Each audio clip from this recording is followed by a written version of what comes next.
Buenos días y gracias Brian por la introducción y don Gerardo también por estar acompañándonos el día de hoy. Para nosotros es un gusto estar hoy acá en esta actividad con Cadexco, así que bienvenidos a todos los que están. Y como decía Brian, por favor háganos llegar las preguntas para contestar al final de las presentaciones. Yo voy a empezar por la parte externa, principalmente para dar contexto, porque bueno, ustedes bien saben como miembros y parte de su actividad exportadora que es muy importante entender lo que está pasando a nivel internacional para luego poder aterrizar a la parte local, que es al final una economía donde estamos nosotros bastante abierta, donde todo nos llega de manera fuerte. Efectivamente, como Brian ahora nos explicó, a nivel internacional hemos encontrado, digamos, una materialización de riesgos, como lo decimos nosotros a veces en inversiones, en este año donde se han conjuntado diferentes temas posterior a la salida de la recuperación de la pandemia. Entre ellos, como veíamos el año pasado, todo el tema de la cadena de suministros tuvo un impacto importante hacia final del año y sabíamos que por esas razones veníamos viendo alguna escasez de producto y por tanto también algunas presiones en precios. El COVID, donde todavía países como China siguen teniendo algunas medidas de movilidad importantes, se nos materializa allá en marzo el conflicto geopolítico de Ucrania y Rusia y con ello tiene un impacto importante a nivel global, principalmente por los efectos que ha tenido en lo que es la materia prima, granos, fertilizantes, petróleo. Por otro lado, el mercado laboral posterior a la pandemia no ha logrado estabilizarse en los niveles, si bien ya Estados Unidos nos reportaban la semana pasada que tenemos un nivel de empleo previo a la pandemia. Sí es importante que todavía hay elementos que a nivel de productividad no estamos logrando recuperar y eso tiende a ser un reto importante. Todo esto al final se traduce en un tema de demanda agregada, ¿verdad? Al final el consumo ya se viene entonces teniendo un impacto, la inversión y el consumo, por tanto, también global en cada una de las economías. ¿Enmarcado en qué? En una incertidumbre. Todos estos efectos al final vienen trayendo una inflación, es decir, un incremento generalizado de los precios de la mayoría de las economías globales. Y esto inmediatamente los bancos centrales, luego de una política expansionaria que trabajaron durante el 2020 para enfrentar el proceso de la pandemia, ahora se enfrentan con la posición de, dado un incremento en la inflación, necesitamos empezar a subir las tasas. Y bueno, eso tiene una implicación a nivel de desaceleración del Producto Interno Bruto. ¿Qué pasa? Entonces hemos encontrado en las noticias, todos los días nos hablan de recesión, estanflación, crecimiento y una discusión académica, técnica y a nivel de medios sobre qué está sucediendo realmente a nivel global. Cuando sabemos las economías pasan por ciclos económicos, el estado normal de una economía al final es expansión, ¿verdad? Es un estado que registra un crecimiento continuo de la generalizado en actividad económica. Cuando hablamos de una recesión, y aquí es importante porque ya llevamos, por ejemplo, en Estados Unidos 2 trimestres de crecimiento negativo. Técnicamente o históricamente el tener 2 trimestres de crecimiento negativo inmediatamente es recesión.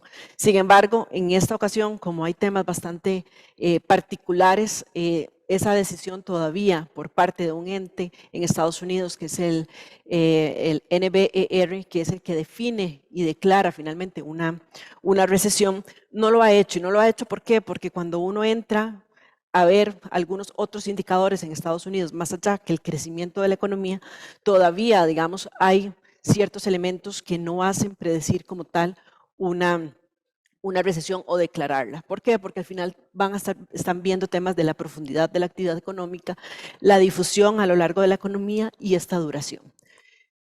Y ha salido también a relucir un tema que es esta inflación, que a veces los economistas es un tema que precisamente por la misma definición nos dicen es una condición económica rara. ¿Por qué? Porque se da entonces un estancamiento de la economía, es decir, un poco crecimiento o nulo crecimiento de la actividad económica con inflación, que parece ser más lo que nosotros hoy al menos estamos viviendo, poco crecimiento e inflación.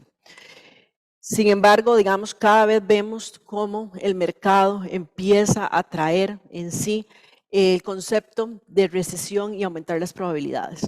Vemos, digamos, un sentimiento a nivel del público en general a lo largo de recesión. Y bueno, ahora que logramos medir, por ejemplo, temas de tendencias en Google, cuando se va y se busca un término, entonces empieza a haber una tendencia. Y vemos cómo en el 2008 recesión era una palabra que se buscaba cuando efectivamente vimos una recesión, como en el 2020 también era una palabra que se buscaba bastante y en estos momentos. Y eso quiere decir, digamos, que efectivamente hay un proceso de incertidumbre en las personas alrededor de este tema y por supuesto, digamos, esto implica decisiones eventualmente de consumo que hace que se evidencien estos elementos. También tenemos este índice de incertidumbre mundial que se calcula y vemos cómo se empieza a incrementar ante todos estos eventos y estamos precisamente en un evento que incrementa esta incertidumbre. Y la incertidumbre, como sabemos, a la hora de tomar decisiones es una alerta que nos dice, pensémoslo dos veces, si queremos consumir bienes duraderos, si queremos consumir un viaje, si queremos tomar una decisión en las empresas a nivel de inversión. Otro tema que uno puede ir viendo cómo vamos asumiendo o no en un contexto general, si hay una recesión, lo que en estos momentos el mercado lee a través de las probabilidades de recesión es que estamos aproximadamente con un 40% de probabilidades de tener una recesión. Todavía no podemos decir que estamos en una recesión, pero sí vienen dándose hechos a lo largo de este año que nos vienen incrementando esas probabilidades de recesión. Si lo vemos ya a nivel de los datos, en estos momentos tenemos que la economía internacional en términos generalizados viene desacelerándose de manera tal que se espera para este 2022 un crecimiento mundial del 3.2% y para el otro año del 2.9%. Nos vamos a Estados Unidos, donde se espera un crecimiento alrededor del 2.3% y el 1%.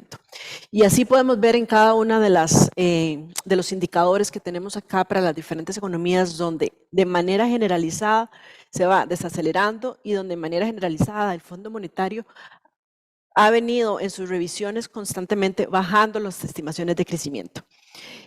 Y eso va a ser muy importante en términos de las conclusiones. Realmente, normalmente cuando estamos hablando de proyecciones no cambian tanto como lo hemos tenido en el 2020, 2021 y en el 2022, donde realmente proyectar más allá de 3 meses ha sido bastante difícil. Yo creo que todos lo sabemos a nivel de las empresas que es todo un reto en estos momentos.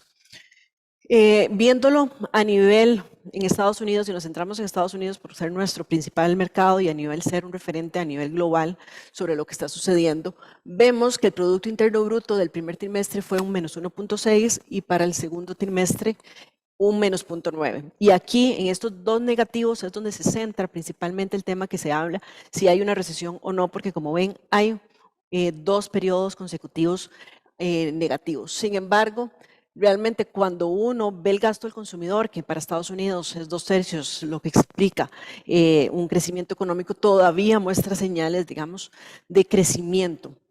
¿A dónde ha estado principalmente la parte negativa? En la acumulación de inventarios. Ha sido lo que más ha, digamos, golpeado la economía de Estados Unidos para presentar un crecimiento de su producto de punto negativo.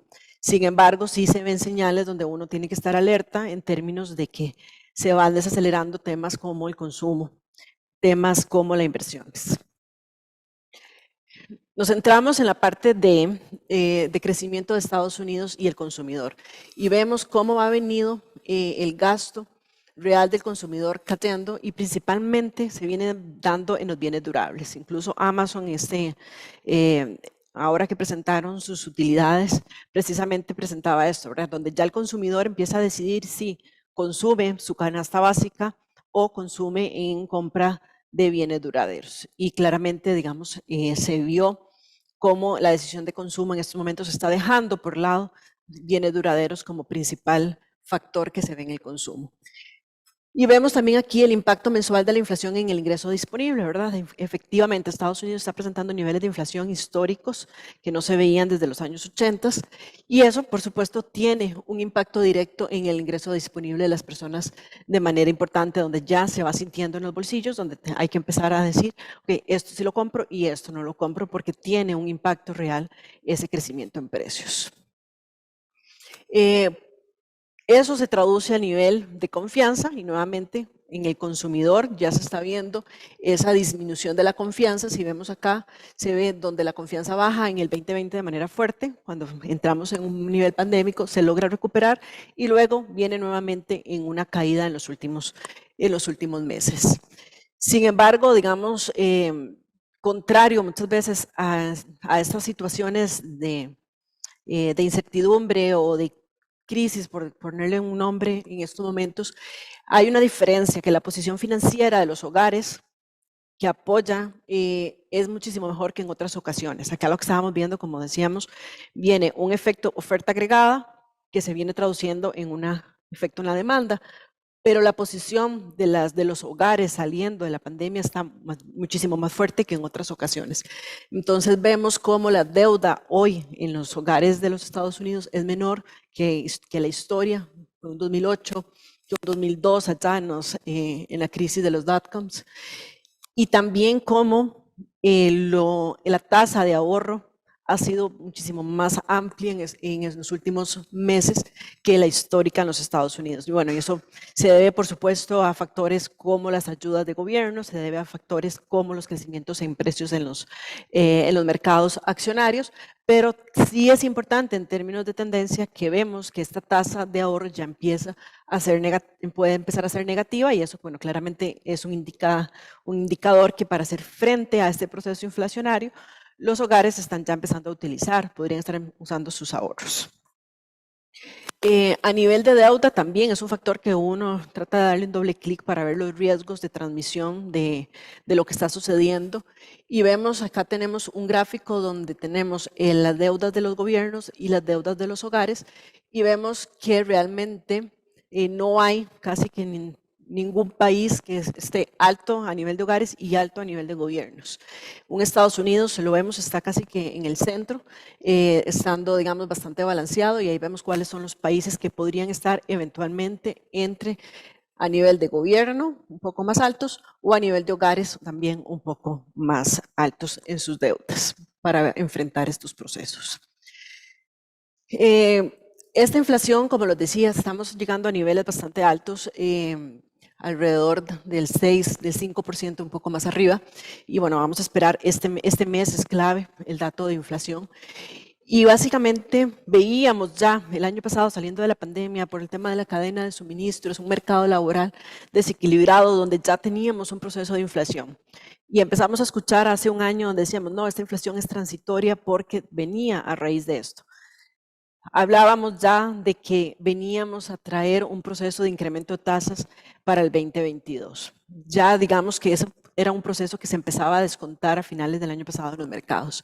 Sin embargo, como les decía al inicio, enfrentamos un tema importante que fue la invasión en Ucrania, que a pesar de que es un tema geopolítico muy localizado, tiene un impacto muy importante a nivel de materias primas y, por supuesto, a nivel global en términos de inflación. Y esto es lo que ha venido trayendo, digamos, todo lo que son los incrementos de tasas. Y empezamos también con estas discusiones a niveles de los economistas donde decimos, ¿es la política monetaria el mejor instrumento dado que el impacto de inflación está dado a nivel de la oferta agregada?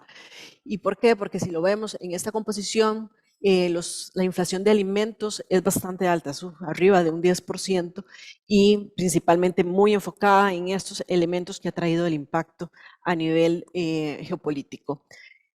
Vemos los precios de petróleo también. Entonces, ¿qué estamos esperando a nivel de inflación para los próximos meses? Se ha dado una estabilización de estos precios y se dice, estaremos ya, la pregunta es en estos momentos, estaremos ya en el pico de la inflación en términos principalmente de Estados Unidos. y el efecto, como dice, ¿verdad? El efecto base, como ha venido incrementando, ahora podríamos estar viendo una desaceleración. Por eso les digo que es muy importante a partir de este mes los datos de inflación que vengan dando. Y es lo que estará viendo la Reserva Federal para decidir sobre el ritmo de futuros crecimientos en las tasas. Uno de los temas también, salarios e inflación.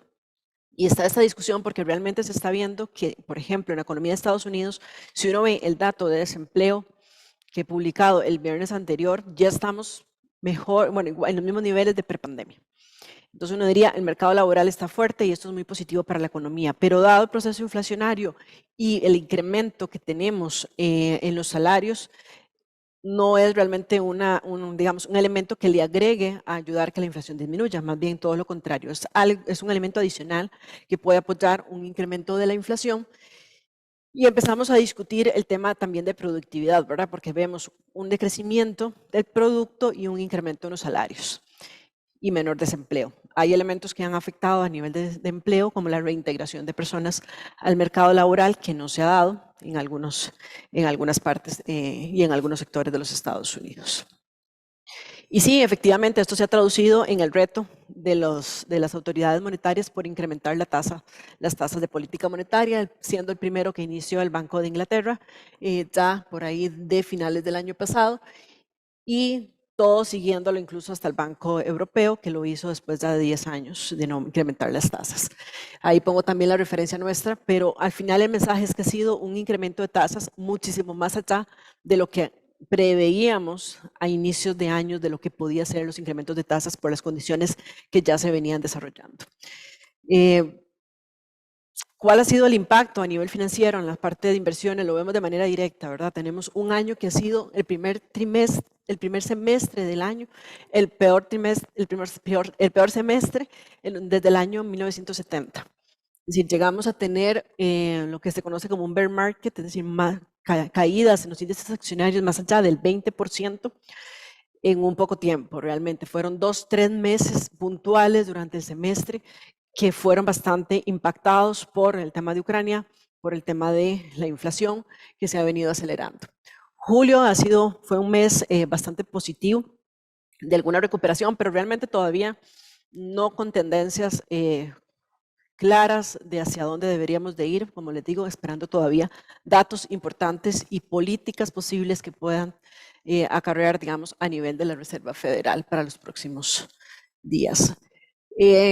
Bonos del Tesoro, aquí se los presento porque ha sido un instrumento, digamos, cuando uno dice bonos del Tesoro es el activo más seguro a nivel del mundo. Ha sido, hasta acá vemos un tema de bastante volatilidad donde llegamos a tener tesoros al 3.5 y ahora estamos de vuelta al 2.75. Y cuando nuevamente caemos en si hay o no riesgos en términos de recesión, normalmente cuando vemos aquí, este es el spread entre un bono que uno invierte a 2 años y un bono que uno invierte a 10 años. Lo que uno esperaría en condiciones normales es que el bono a 10 años pague más que el de 2 años. Hoy estamos en una situación que estamos contrario, es cuando se dice que la curva se invierte y a esta razón, digamos, normalmente el mercado lo que está leyendo atrás es ese posible proceso de recesión donde ven el corto plazo con mayor riesgo que el de corto plazo. En resumen, cuando hablamos del entorno externo y que efectivamente nos impacta en todas las empresas acá en Costa Rica, es que tenemos inflación alta por un tiempo, no sabemos todavía cuánto tiempo, pero sí sabemos que llegar a los niveles de inflación que veníamos acostumbrados pre-pandemia no va a ser un tema de la noche a la mañana, va a ser un proceso. Hay crisis que están convergiendo a nivel global que impactan de manera transversal en las economías y no hablamos solo de la parte geopolítica o la inflación, sino vemos temas de alimentos, vemos temas de cambio climático, vemos diferentes temas que son un fenómeno que empiezan a impactar de manera global. Esto nos genera ese tema de incertidumbres, vivimos en un mundo a nivel de cambios demográficos y esto se traduce hoy en las empresas también en las discusiones de buscamos eficiencia, seguimos buscando eficiencia o buscamos una sostenibilidad. Y este ha sido, digamos, uno de los principales temas que empezamos a leer en las tendencias de las empresas es o busco eficiencia o busco esa sostenibilidad. Me traigo algunas líneas de Asia hacia Latinoamérica. Y de ahí podríamos tener nosotros un beneficio, porque entonces ahora necesito la sostenibilidad de no depender solamente de un mercado. Y tenemos este tipo de discusiones a nivel estratégicos que se vuelven importantes para el corto, el mediano y aún para el largo plazo. Entonces, creo que efectivamente el entorno externo nos llama a ser siempre cada vez como empresas más ágiles y seguir y acostumbrándonos a tomar decisiones en estos ambientes de incertidumbre. Creo que va a ser la nueva normalidad que el entorno económico nos va a estar obligando a hacer. Y con esto invito a don Gerardo para que nos traduzca cómo todo esto se está viendo a nivel local y posterior seguiremos con algunas preguntas. Muchas gracias.